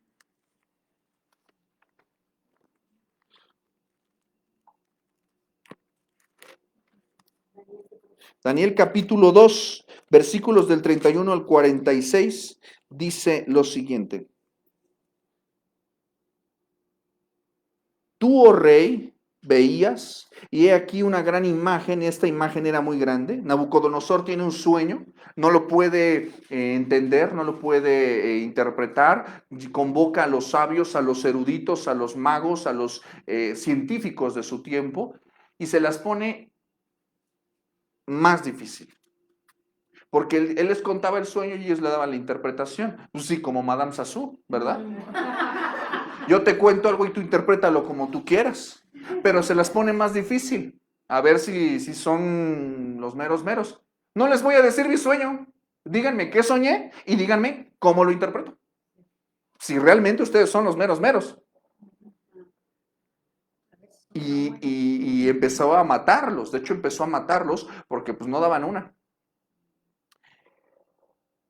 Iba a decir una tontería, pero probablemente se necesite ese tipo de motivación, ¿verdad? Para que vengan al Señor. En fin, no es una invitación, no es una invitación. Pero la realidad de todo esto es que a veces necesitan ser confrontados con la incapacidad para darse cuenta de dónde viene la sabiduría. Y Daniel es un hombre erudito porque él busca a Dios. Y están en peligro de vida, es de peligro de muerte. Y le pregunta al Señor, y el Señor le revela y le muestra qué es lo que sueña Nabucodonosor. Voy a leer un versiculito más atrás, el 29. Dice, estando tú, oh rey, en tu cama, te vinieron pensamientos para saber lo que había de ser en lo porvenir. Y el que revela los misterios te mostró lo que ha de ser. Y a mí me ha sido revelado este misterio, no porque en mí haya más sabiduría que en todos los vivientes, sino para que se dé a conocer al rey la interpretación y para que entiendas los pensamientos de tu corazón. Tú, oh rey, veías, y he aquí una gran imagen. Esta imagen era muy grande, cuya gloria era muy sublime. Estaba en pie delante de ti, su aspecto era terrible. La cabeza de esta imagen era de oro fino, su pecho y sus brazos de plata, su vientre y sus muslos de bronce, sus piernas de hierro, sus pies en parte de hierro y en parte de barro cocido. Estabas mirando hasta que una piedra fue cortada, no con mano, e hirió a la imagen en sus pies de hierro y de barro cocido y los desmenuzó. Entonces fueron desmenuzados también el hierro, el barro cocido, el bronce, la plata y el oro, y fueron como tamo en las ceras del verano, o sea, polvo, hojitas, y se los llevó el viento sin que de ellos quedara rastro alguno. Mas la piedra que hirió a la imagen fue hecha un gran monte que llenó toda la tierra. Ese es el sueño. 36. Este es el sueño. También la interpretación de él diremos en presencia del rey. Tú, oh rey, eres rey de reyes, porque el Dios del cielo te ha dado reino, poder, fuerza y majestad. O sea, eres rey porque Dios quiere que seas rey. Y donde quiera que habitan hijos de hombres, bestias del campo y aves del cielo, Él los ha entregado en tu mano y te ha dado el dominio sobre todo. Tú eres aquella cabeza de oro. Y después de ti se levantará otro reino inferior al tuyo, y luego un tercer reino de bronce, el cual dominará sobre toda la tierra. Y el cuarto reino será fuerte como el hierro que desmenuza y rompe todas las cosas, desmenuzará y quebrantará todo. Y lo que viste de los pies y los dedos en parte de barro, barro cocido de alfarero y en parte de hierro, será un reino dividido. Mas habrá en él algo de la fuerza del hierro, así como viste hierro mezclado con barro cocido. Y por ser los dedos de los pies en parte de hierro y en parte de barro cocido, el reino será en parte fuerte y en parte frágil. Así como viste el hierro mezclado con barro, se mezclarán por medio de alianzas humanas, pero no se unirán el uno con el otro, como el hierro no se mezcla con el barro. Y en los días de estos reyes, el Dios del cielo levantará un reino que no será jamás destruido, ni será el reino dejado a otro pueblo. Desmenuzará y consumirá a todos estos reinos, pero él permanecerá para siempre. De la manera que viste que fue del monte, que del monte fue cortada una piedra, no con mano, la cual desmenuzó el hierro, el bronce, el barro, la plata y el oro. El gran Dios ha mostrado al rey lo que ha de acontecer en lo porvenir. Y el sueño es verdadero y fiel su interpretación.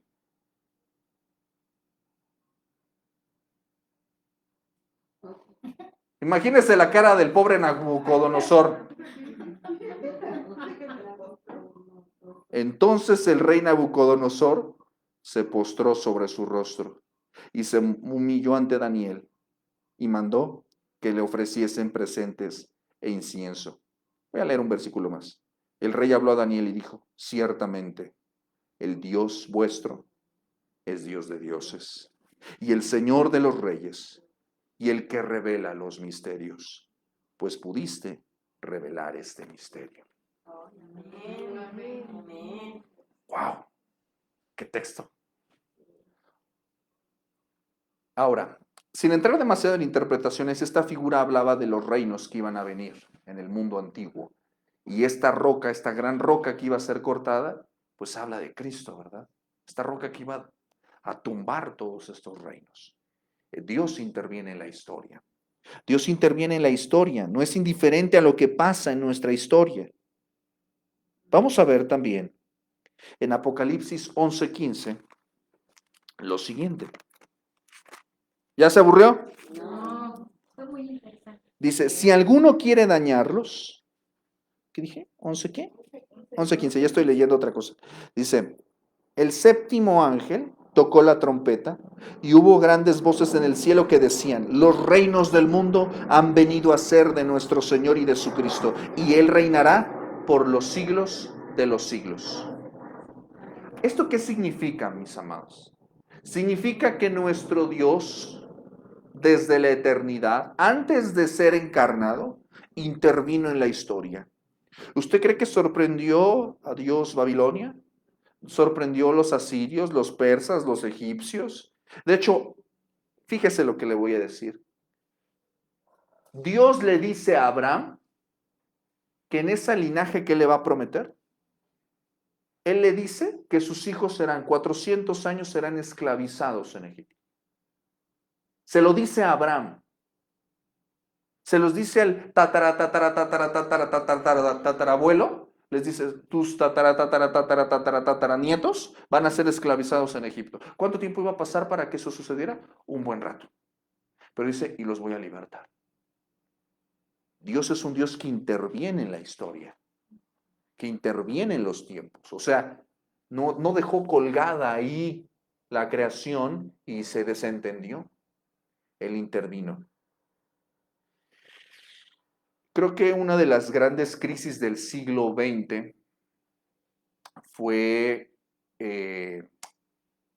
ustedes lo saben, ¿no? De hecho, se dice que el surgimiento del psicoanálisis fue el hecho de que el pueblo de Israel, los judíos, a raíz de la persecución alemana en el siglo XX, dijeron, Dios se olvidó de nosotros, a Dios ya no le interesa lo que pasa con esta. O sea, imagínense después de ver toda esa muerte y desolación, y después de ver todo lo que hicieron con su pueblo, con sus familias, con el mundo, cualquiera entraría en una crisis, ¿no? Pero ciertamente ellos decían, a Dios ya no le interesa este mundo, ya no se interesa por nosotros. Pero lo cierto es que no. Lo cierto es que no. Porque Dios, a través de muchas cosas, siguió interviniendo en la política. O sea, hasta el siglo XX Dios sigue interviniendo en los asuntos del mundo. Nosotros no lo vemos porque estamos bien distraídos. Pero está Dios interviniendo hoy mismo, en este momento, en las decisiones de las grandes potencias del mundo. Lo hizo antes de ser encarnado. ¿Usted cree que sorprendió a Cristo Herodes? No. De hecho, incluso, y eso ahorita lo vamos a ver, incluso José tiene que emigrar a Egipto porque había una persecución. Mataban a todos los niños, obviamente porque los astrónomos, los magos, ¿verdad? Pues vinieron a adorar al rey de los judíos. Y Herodes, pues, que no daba paso sin guarache, cobarde también y patético, ¿no?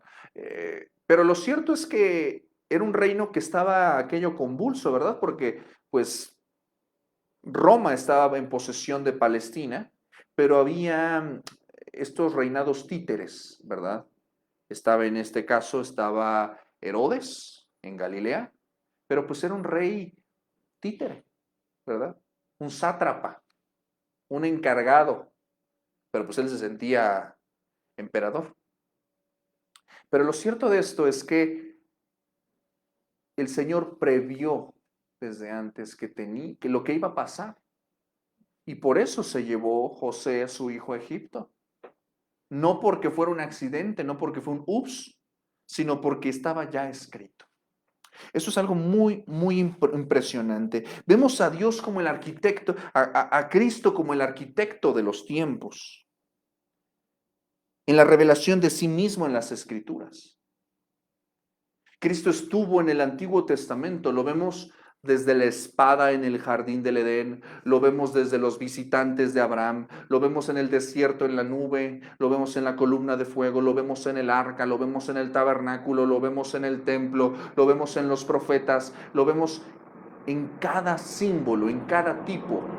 Ahí está Cristo, pero se lo voy a poner así. Son símbolos, son figuras, son tipos de Cristo, pero no son Cristo. ¿Cómo entender esto? Cuando usted conoce una persona, lo voy a poner en términos más modernos. Hoy en día, la gente se conoce por redes sociales, se conoce por aplicaciones. Entonces, es que vi tu perfil de Facebook y pues nos gusta la misma música y tenemos el mismo sentido del humor.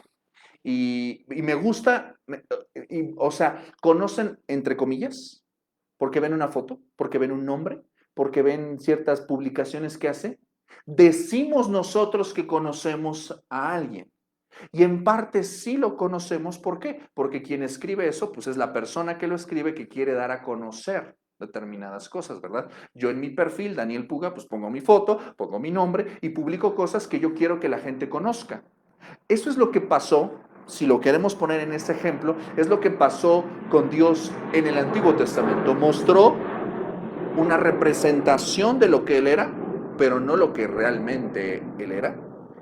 Mostró un poco de su nombre, dijo quién era, dijo su nombre, publicó cosas, publicó su ley, publicó sus estatutos, dio su palabra, me explico, mostró cosas, pero no como tal la persona. ¿Por qué? Porque un perfil no es conocer a una persona, ¿verdad? Entonces ahorita, por ejemplo, la gente dice, ay, pues se conocieron por Facebook y se van a ver. Y es entonces cuando realmente conoces a una persona, cuando le ves cara a cara. Entonces lo que nosotros conocemos en el Antiguo Testamento de Cristo son pistas, son revelaciones. Conocemos en parte. pero es en la encarnación en la que podemos ver a Dios plenamente en Jesucristo. No sé si me estoy explicando, ¿verdad? Entonces, en este sentido, el Antiguo Testamento nos va a mostrar en parte, en sombra, en velo a Jesucristo, pero es en el Nuevo en el que lo vamos a ver plenamente, plenamente. Quiero culminar con una mirada gloriosa. ¿Quiere ver a Cristo en el Antiguo Testamento? Agarre su Biblia. Rápidamente vamos a ver esto. Estos son 5 minutos, pero se va a quedar de a 6. ¿Cuántas profecías nos hablan de Cristo en el Antiguo Testamento? Bueno, más del tiempo que disponemos. ¿Cuántas de ellas se cumplieron? Todas. Génesis 3:15. Pondré enemistad entre ti y la mujer, entre tu simiente y la simiente suya. Esta te herirá en la cabeza y tú le herirás en el calcañar. ¿Dónde se cumplió este texto? En Gálatas capítulo 4, versículo 4. Cuando vino el cumplimiento del tiempo, Dios envió a su Hijo, nacido de mujer y nacido bajo la ley. Porque Cristo es la simiente de la mujer. Se profetizó que sería descendiente de Abraham. Génesis 18:18 dice, habiendo de ser Abraham una nación grande y fuerte, y habiendo de ser benditas en él todas las naciones de la tierra. Cumplimiento. Hechos 3:25, vosotros sois los hijos de los profetas, y del pacto que Dios hizo con nuestros padres, diciendo, a Abraham, en tus simientes serán benditas todas las familias de la tierra. Descendiente de Isaac. Génesis 17:9. Respondió Dios, ciertamente Sara tu mujer te dará a luz un hijo y llamará su nombre Isaac, y confirmaré mi pacto con él como pacto perpetuo para sus descendientes después de él. Mateo capítulo 1, versículo 2, su cumplimiento. Abraham engendró a Isaac, Isaac a Jacob, Jacob a Judá y a sus hermanos. Esto pertenece a las genealogías del Señor Jesucristo en Mateo y en Lucas. También sería descendiente de Jacob. Números 24:17. Lo veré, mas no ahora, lo miraré, mas no de cerca. Saldrá estrella de Jacob y se levantará cetro de Israel, y herirá las sienes de Moab y destruirá a todos los hijos de Set. Cumplimiento Lucas 3:34, hijo de Jacob, hijo de Isaac, hijo de Abraham, hijo de Taré, hijo de Nacor. Vendría de la tribu de Judá. Génesis 49:10. No será quitado el cetro de Judá. ¿Qué es el cetro? Es una vara, ¿verdad? Es una vara que representa señorío, mando, reinado, ¿verdad? No será quitado el cetro de Judá, ni el legislador de entre sus pies, hasta que venga Silo, y a él se congregarán los pueblos. Lucas 3:33, hijo de Aminadab, hijo de Aram, hijo de Rom, hijo de Fares, hijo de Judá. Nuevamente en la genealogía de Jesucristo. Sería heredero del trono de David. Isaías 9:7, usted lo conoce. Lo dilatado de su imperio y la paz no tendrán límite sobre el trono de David y sobre su reino, disponiéndolo y confirmándolo en juicio y en justicia desde ahora y para siempre. El celo de Jehová de los ejércitos hará esto. Mateo 1:1, libro de la genealogía de Jesucristo, hijo de David, hijo de Abraham. ¿Dónde nacería el Señor Jesús? ¿Dónde nació el Señor Jesús? En Belén, ¿verdad? Miqueas 5:2. Pero tú, Belén, Efrata, pequeña para estar entre las familias de Judá, de ti me saldrá el que será Señor en Israel. Y sus salidas, escucha este versículo, es increíble. Y sus salidas son desde el principio, desde los días de la eternidad. Es decir, quien iba a nacer en ese lugar venía desde la eternidad. ¿El Señor Jesús realmente nació en Belén? Mateo 2:1. Cuando Jesús nació en Belén de Judea, en los días del rey Herodes, vinieron de oriente a Jerusalén unos magos. Es decir, él nació verdaderamente en Belén, se cumplió. El tiempo de su nacimiento. ¿Usted puede saber realmente cuándo van a nacer? Se calcula, ¿verdad? Bueno, ahora sí se calcula. Exactamente, pero al final de cuentas, tanto en el nacimiento físico como en el nacimiento espiritual, Dios es el que tiene la última palabra. Daniel 9:25 dice, sabe pues y entiende que desde la salida de la orden para restaurar y edificar a Jerusalén hasta el Mesías príncipe habrá 7 semanas y 72 semanas, y se volverá a edificar la plaza y el muro en tiempos angustiosos. Lucas 2, del 1 al 2, dice, en aquellos días que se promulgó un edicto de parte de Augusto César, que todo el mundo fuese empadronado. Este primer censo se hizo siendo Cirenio gobernador de Siria.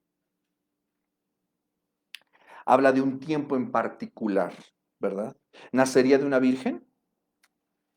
Isaías 7:14, por tanto el Señor mismo os dará una señal. He aquí que la virgen concebirá y dará a luz un hijo y llamará su nombre Emmanuel.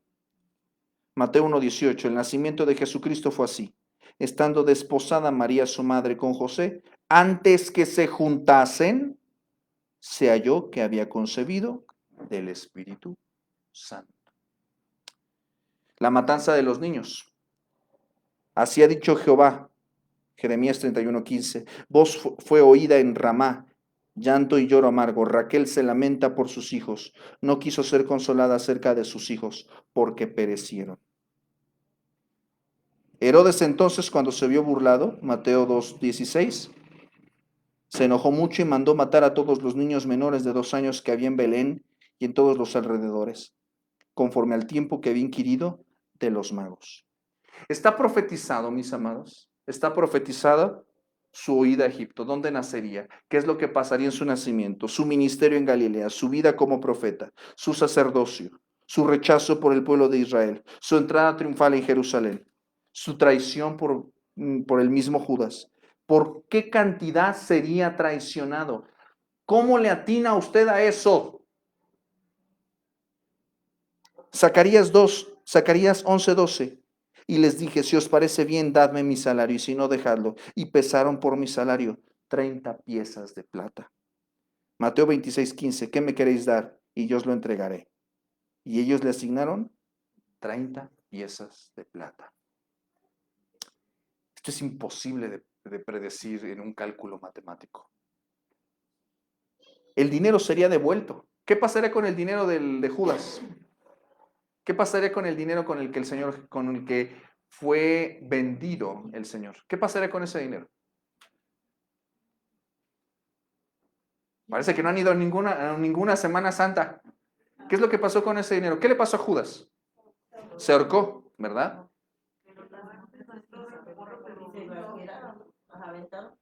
Las quiso regresar, no se las recibieron. Y él dice que compra un campo. Compra un campo. Vea nada más.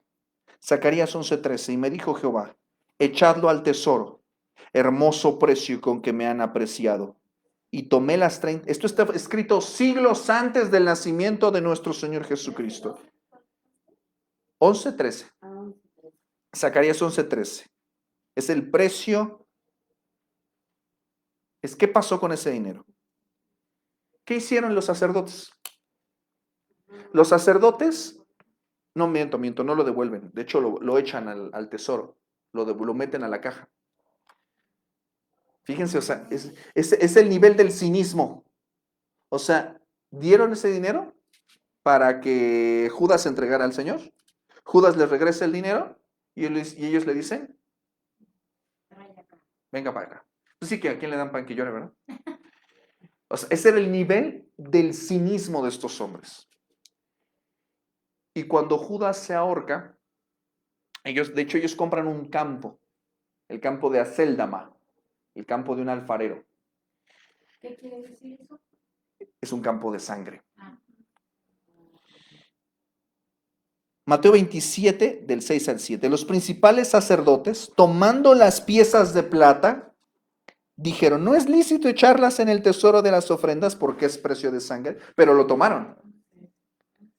Y después de consultar, compraron con ellas el campo del alfarero para sepultura de los extranjeros.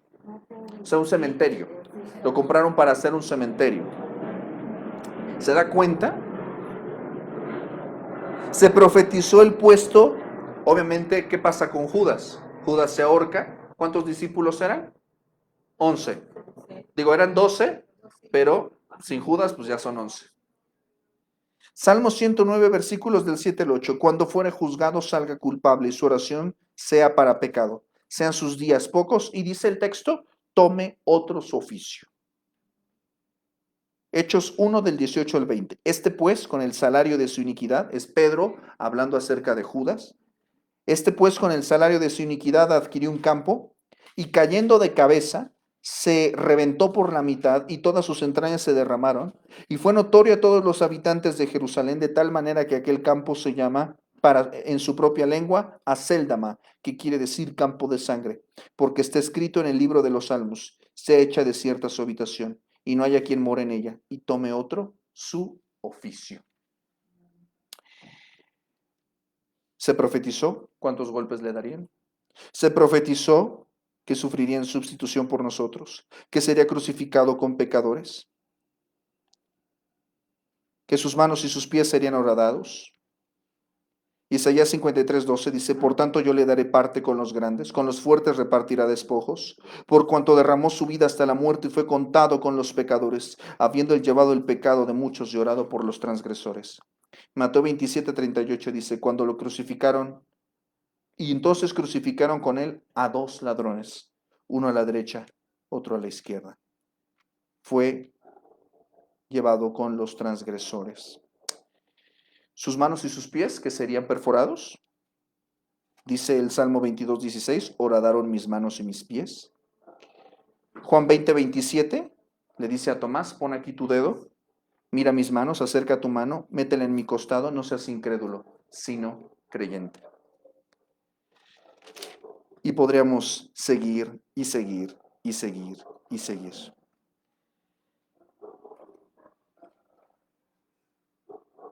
No quiero abrumarlas, pero la realidad es que nos llevaría, insisto, un estudio específico acerca de esto, pero ¿qué es lo que quiero sembrarles a usted en su mente y en su corazón?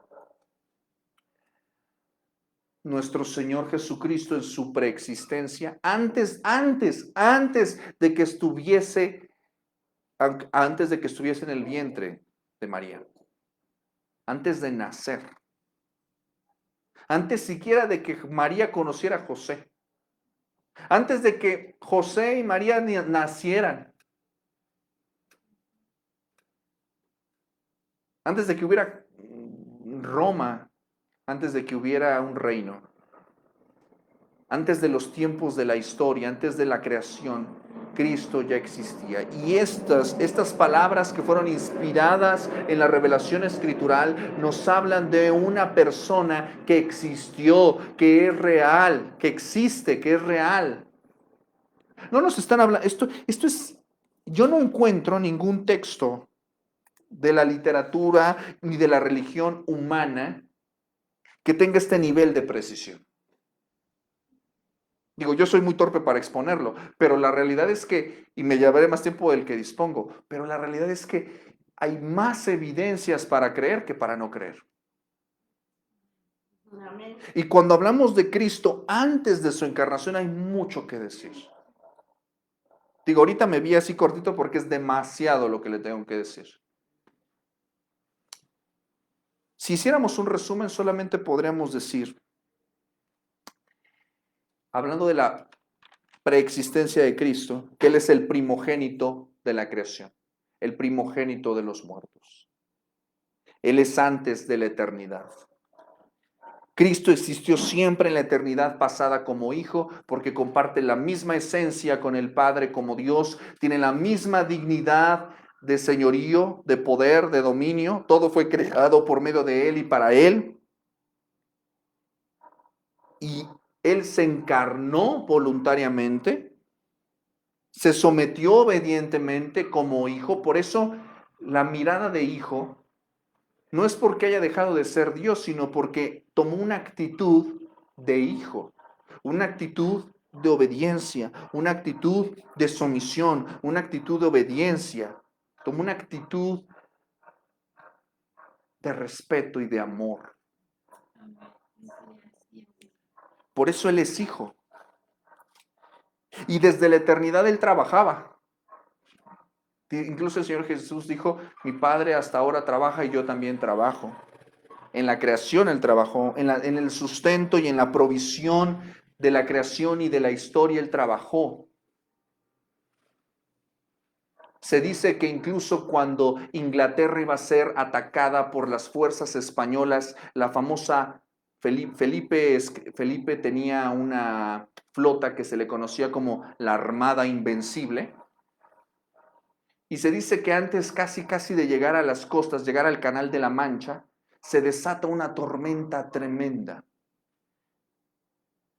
Isabel, que se conocía como Isabel protestante, ¿verdad? El reino de Isabel I, pues era un reino que estaba de acuerdo con la reforma protestante. Y la España de Felipe, pues era una España católica, ¿verdad? Que estaba cegada, no quería ver la verdad de la reforma de la Biblia. Si creemos que Dios no interviene en la historia, esa noche intervino, por poner un ejemplo. Y se dice que ella convocó a sus ministros y convocó a los ministros de Inglaterra para que oraran que el Dios interviniera. Ese día se desató una tormenta tremenda que hundió prácticamente el 80% de la fuerza de Felipe y derrotaron. Yo no sé por qué cuando le ponen algo invencible, inundible, indestructible y que ni Dios lo puede hundir y no sé qué, Dios dice, ¿cómo que no? El de capitán del Titanic, ¿no? Decían, ni Dios puede hundir este barco. ¡Ja! Sí. O sea, Dios interviene en la historia. Ese es un ejemplo que siempre me gusta cuando hablo de esto, porque vemos nuestros libros de historia, pero pensamos que los hombres hacen y deshacen a su santa voluntad. Y podría pensarse que sí, pero en realidad está Dios viéndolo todo. Y Él está proveyendo caminos para que se cumpla su plan eterno. Es el arquitecto de los tiempos. Él estuvo con los profetas, Él estuvo con Israel. O sea, Dios no está Dios no está en la historia. Dios estuvo guiando de la mano a su pueblo todo el camino. Estuvo guiando tu vida y mi vida y ha guiado la historia de la iglesia. Yo les decía, cuando hablamos acerca de que a veces en la iglesia hay conflictos, yo les decía, ¿ustedes creen que en 2021 años de historia de la iglesia no ha habido problemas? Persecuciones, guerras, pestes, divisiones, herejías, ataques, persecuciones. Ha sufrido la iglesia de todo. Y aquí seguimos. Porque el Dios eterno, Cristo mismo está con su iglesia. Dice, las puertas del Hades no prevalecerán en contra de su iglesia.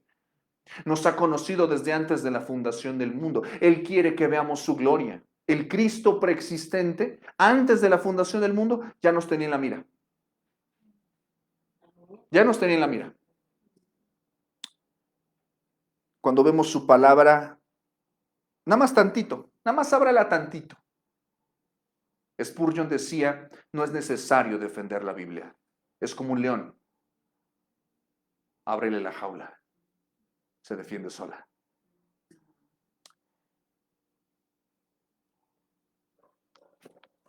Dice el texto de Hebreos capítulo 1.